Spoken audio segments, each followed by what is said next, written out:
Здравейте всички, които ми гледате. Днес ще проверя нещо и здравейте зрители на Динамикс, преди да забравя да кажа. Ще проверим нещо за клиповете ми, които съм правил.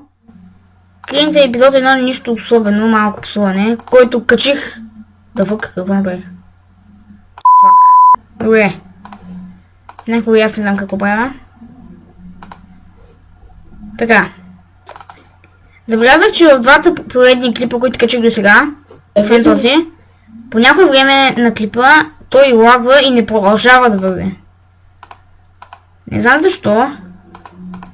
Нека проверим да е така тук. Хубаво ще се пия. Нека проверим един от клиповете ми. И за да съм сигурен, че това не е само бъг. Да, ето. Бъгва... добре, оправи се.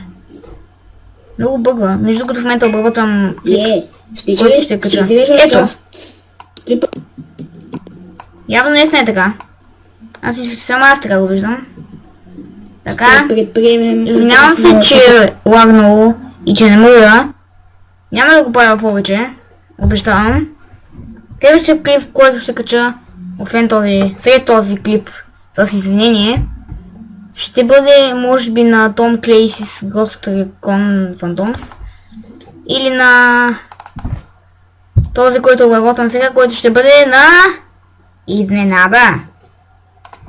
След като кача този клип, ще кача клипът, който обработвам в момента, а след клипа, който обработвам в момента, може би ще кача клип на... коя? Не да знам, ще измисля нещо.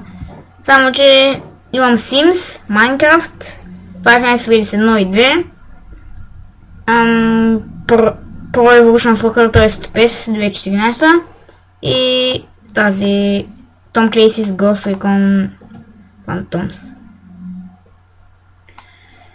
Не знам на какво ще снимам. Извинявам се отново за тези неща, които се случват с клиповете ми. Обещавам повече да не ги правя, обещавам повече да не правя такива грешки при обработването, все пак още започвам. Казано така с YouTube заниманията ми. Пак се извинявам, няма да се повтори и това ще бъде за този епизод. Чао!